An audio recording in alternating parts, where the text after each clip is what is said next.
ماضی میں جرنیل تھا, اس نے فوج کی ویلیو کو پولیس کے برابر کھڑا کر دیا تھا, اور آج جو جرنیل ہے اس نے تمام پاکستان کو فوج کے پیچھے کھڑا کر دیا ہے دہشت گردوں سے جنگ کے لیے. تو آپ یہ سبوتاج کر رہے ہیں جنگ کو, چاہے کوئی سیاستدان کر رہا ہے, چاہے میڈیا کر رہا ہے, چاہے میں کر رہا ہوں. تو ہمیں فوج کے کردار کو اس مرتبہ تعمیری انداز میں لینا ہے. وہ ایک جنگ لڑ رہے ہیں, افواج پاکستان کی تنخواہ میں 100% اضافہ کیا, ان کا حق تھا. جرنیل کو 3 سال کی ایکسٹینشن دی, اس کا حق تھا. لیکن پہلی بار سیاستدانوں میں, افواج پاکستان میں اور عوام پاکستان میں فیصل کے بعد ایک جذبہ آ گیا ہے, اس کو رہنے دیں. فیصل صاحب, آپ کی خوبی تقریر اپنی جگہ, آپ کے مخالفین بھی بڑی داد دیتے ہیں جس طرح آپ بات کرتے ہیں, آپ کا جو پوائنٹ ہوتا ہے, مجھے یہ سمجھا دیجئے بڑا ٹو دا پوائنٹ کہ پیٹرول کی پرائس. میری بات تو سن لیجئے نا. میں نہیں چاہتا کہ آپ اس کا یہاں سیاسی لیول پر ذکر کریں. ہم لوگ سیاستدان ہیں, ہم آپس میں لڑ لیں گے, لیکن اگر کوئی دشمن ملک خوش ہوتا ہے ان چیزوں کو سن کر کہ ہم اپنے فوجی جرنیلوں کو یہاں پر بیڑا گرک کرتے ہیں, یہ چیزیں بند ہونی چاہیے. ایک سیکنڈ, یہی تو مسئلہ ہے. 2 ٹوک دفاعی بجٹ پہ بات کرنا, فوج کے خلاف بات کرنا ہے, آپ لوگوں کو لڑانے کی بات کرنا ہے.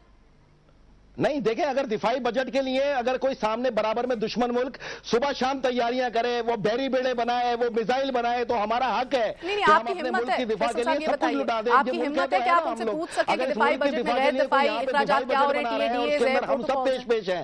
غیر ضروری غیر دفاعی اخراجات میں آپ سے متفق ہوں, لیکن دفاع کے بجٹ کو تنقید کا بار بار نشانہ نہ بنایا جائے. اس ملک کی بقا کے لیے بنائی جا رہی ہے جو بھی چیز بنائی جا رہی ہے. اگر کل کو یہاں پر مزید ترقی ہو اس ملک کے اندر, ہم بحری بیڑے بنائیں, ہم جنگی تیارے بنائیں, ہمیں 17 کو ہوا میں لے کے جائیں, ہم آپ میرا سوال نہیں سمجھے. اگر آپ میری بات تو سنیے, میں کیا بات کر رہی ہوں, ہم تو سولوشنز دے رہے ہیں سر. آپ کو یہ نہیں کہہ رہے اپنا وارفیئر مستحکم نہ کریں, اسٹرانگ نہ کریں. غیر دفاعی اخراجات کی بات ہو رہی ہے. آپ میں جرت ہے آج اتنی کہ آپ پوچھا جائیں TADs جو ہیں, پروٹوکولز جو ہیں, جو مکانات ہیں ان کے, جو گاڑیاں ہیں ان کی, اس کا بھی ایک اکاؤنٹیبلٹی آڈٹ لے لیں. دیکھیں اس کو, وہ ان کا جو اپنا فورم ہے وہ اس کو دیکھیں. ہمارے پاس جو ہمارے اراکین پارلیمنٹ کا فورم ہے, پبلک اکاؤنٹ کمیٹی ہے, سمجھ لگ گئی سر, وہ یہ دیکھیں, وہ خود دیکھیں گے سر. سمجھ لگ گئی, یعنی کہ کچھ نہیں بدلا آج. وسیم اختر صاحب, آپ کی بھی اسی بات پہ ہم آ کے اٹک جاتے ہیں واپس کہ اگر جو اصل ایشوز ہے بات کرنے کے, اس کے اوپر سب کے پر جلتے ہیں. وہ سوال اٹھانے سے آپ کا یہ کہہ دینا کہ محب الوطن جنرل آئے 98% آبادی کو نکالے, ایک تو ان میں سے ہے کون؟ کیا یایا خان تھا, ایوب خان تھا محب الوطن جنرل, ضیاء تھا, مشرف تھا, کون تھا؟ دیکھیں یہ وہ جنرل کی بات جو ملک کے فیور میں رہے ہیں, ملک کے لیے انہوں نے قربانیاں دی ہیں. وہ جنرل نہیں جنہوں نے پلاٹ پرمٹ لیے ہیں, جنہوں نے ملک توڑا ہے, جنہوں نے اس ملک پہ قبضہ رکھا ہے. پوائنٹ یہ نہیں ہے. دیکھیں پوائنٹ صرف آپ یہ اٹھا لیتے ہیں کہ محب وطن جنرل کو کال کیا جا رہا ہے. وسیم اختر صاحب, ان جرنیلوں میں سے ایک بتا دیں جو ملک کی بہتری کے لیے نہ آیا ہو. نہیں آیا, میں کب بول رہا ہوں آیا ہے.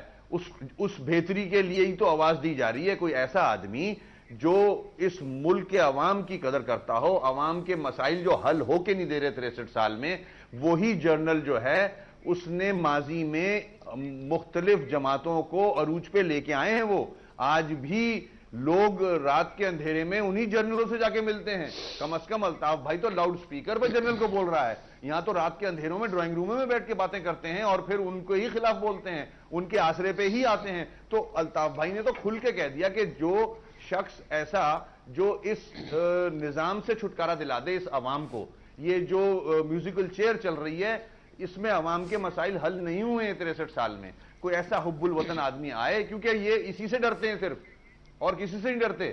یہ ڈرتے ہیں تو اسی جیب آتی ہے تو یہ دماغ ٹھیک ہو جاتے ہیں ان کے. تو ایک ایسا جنرل آ جائے جو اس عوام کے لیے آ جائے, سیاستدانوں کے لیے نہیں, عوام کے مسائل حل کرنے کے لیے آئے, تاکہ جو دیرینہ مسائل ہیں جو آپ نے جس پہ ذکر کیا, نہ یہاں نہ تعلیم ہے, نہ صحت ہے, نہ روزگار ہے, پانی پینے کا صاف نہیں ہے, تو یہ 63 سال میں اگر نہیں ہے تو کس کو ذمہ داری دی جائے؟ بھائی میں تو جنرل کو بھی نہیں دے رہا, مگر کوشش یہ کر رہا ہوں کہ جنرل میں سے کوئی ایسا نکل کے آ جائے جو ان سے جان چھڑا دے ہماری.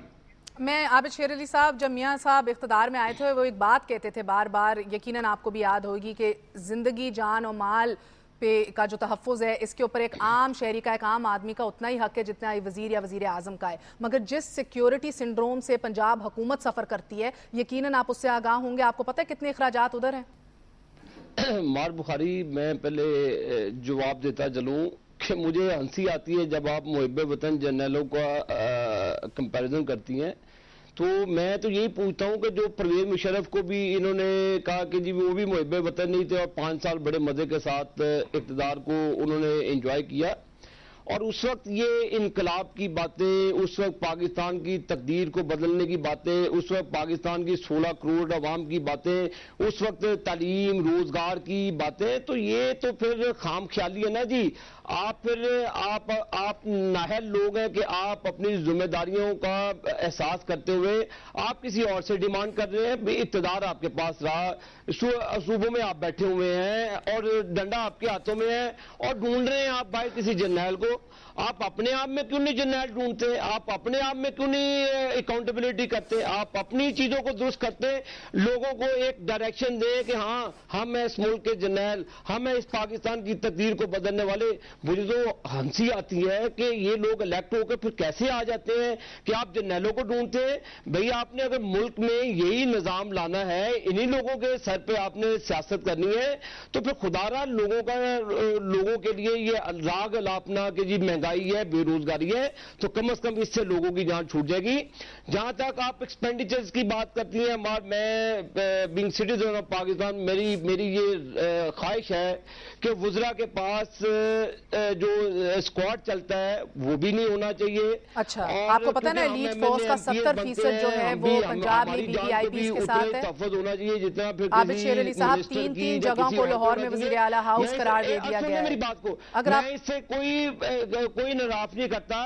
جب پاکستان مسلم نون کی 97-98 میں حکومت بنی تھی تو میاں محمد نواز شریف صاحب نے کسی منسٹر کو جھنڈا لہرانے کی بھی اجازت نہیں دی تھی۔ چلیں ایک چھوٹا سا وقفہ لیں گے اگر آپ اجازت دیجیے پلیز، چھوٹا سا وقفہ لیں گے۔ پھر کیا ہو گیا جو 20 سالوں میں اتنا کچھ بدل گیا؟ آپ اجازت دیں ہم چھوٹا سا وقفہ لیں گے ناظرین۔ وقفے کے بعد آ کے آپ کو بتایا جائے گا کہ ہر ایک جماعت اپنی کیپیسٹی میں کیا کیا کر سکتی تھی اور کیا کیا کرنے کا کہا تھا اس نے اور نہیں کیا پچھلے 1 سال میں، کہ اگر وہ اقدامات لے لیے جاتے صوبائی سطح پر اور وفاقی سطح پر تو آج یہ پیٹرول کا بم جو ہے وہ ہم سب کے سروں پر نہ گرتا۔ ہمارے ساتھ رہیے گا، there's lots more to come, don't go away.